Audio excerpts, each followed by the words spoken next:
Stay awake. That is what we are told today, to stay awake. Jesus uses a parable of a person going away and leaving his servants in charge. Now, a couple weeks ago, we had the parable of the talents, where it was another person leaving his servants in charge. But this time it's very different. Jesus is saying that the servant goes away and leaves his servants present at the house, and that they are continued to do their job because that's their role. But they don't know when the master is going to come home.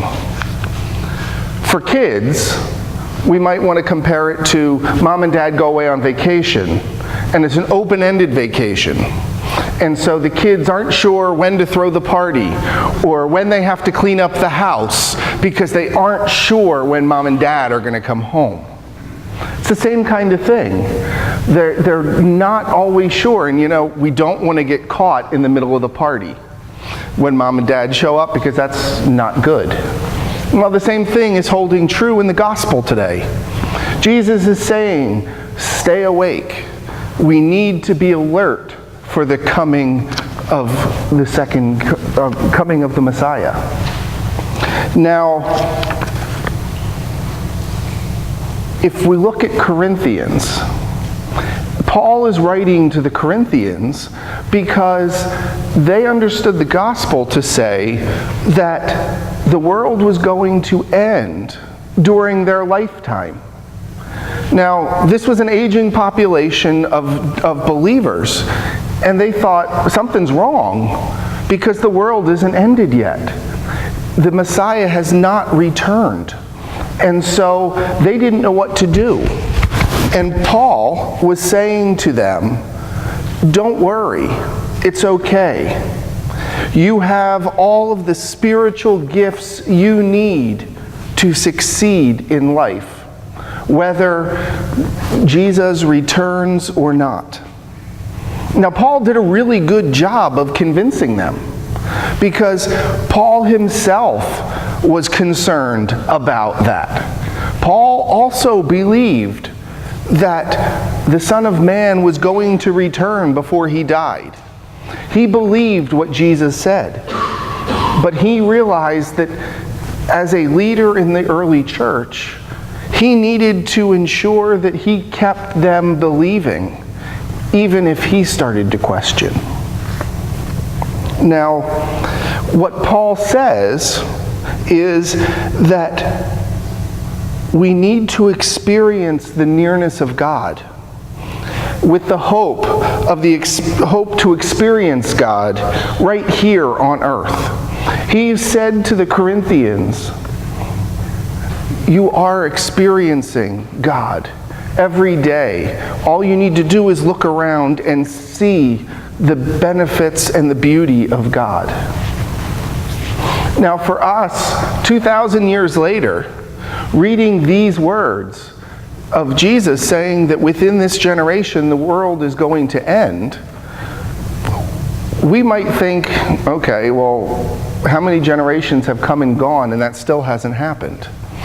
Well, we can't take it literally. We need to remember that it's a time of waiting for the Messiah, waiting for this Jesus to return. So for us, as we begin a new calendar year, the church calendar begins today with Advent 1. We've gone from the green of Pentecost to the white of Christ the King to the purple of this season. Now, purple is the color of royalty back in the Middle Ages, because the dye needed to make purple was very expensive and difficult to have. So we use purple to celebrate the coming of the King of Kings, knowing that in a few weeks we will celebrate the birth of Christ yet again. The breaking of the divine into the human world. But if you read the gospel, it talks about before the Messiah can come again, the world as we know it has to be shattered. The gospel talks about doom and gloom, falling stars, shaking heavens, all kinds of cataclysmic events.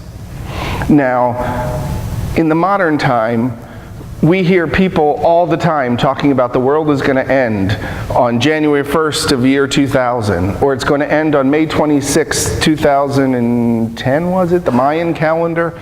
We have all these different dates of when people are saying the world is going to end. Now, we all know that we're still standing here and it's 2014, so the world didn't end with Y2K. It hasn't ended with any of the prophecies that people use. So they didn't get that right. But they did get one thing right. They got it right that Jesus is coming again. He will come again, as we say, to judge the living and the dead. So in the meantime of us waiting for him to arrive, we wait. We pray, thy kingdom come on earth as it is in heaven.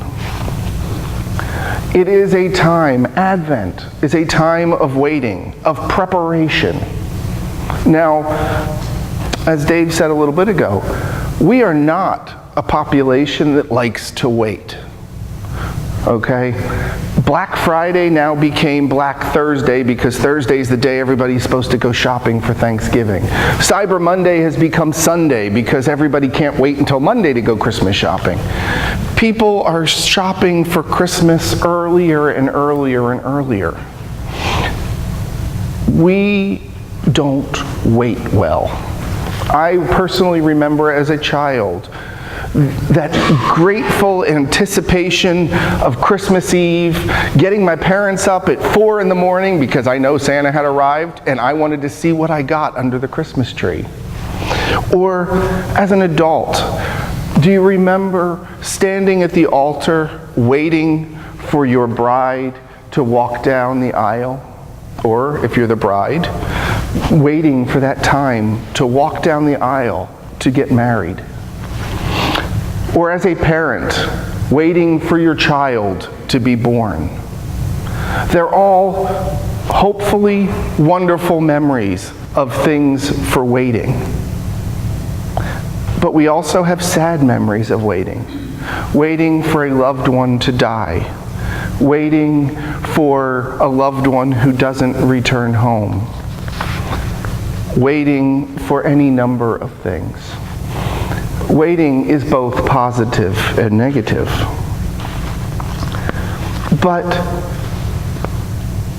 the end result of all of this is that Advent is a time to wait. Waiting for the coming of Christ and remembering why and what it is that we are waiting for.